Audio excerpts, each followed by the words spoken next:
Personality TV.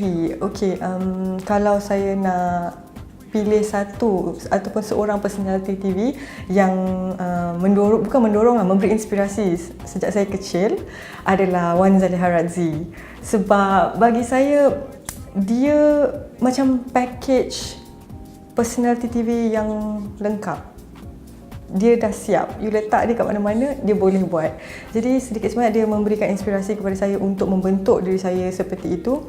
Dan selepas saya dah masuk dalam industri ni, saya lihat lebih banyak sebenarnya bakat-bakat pengacaraan yang ada.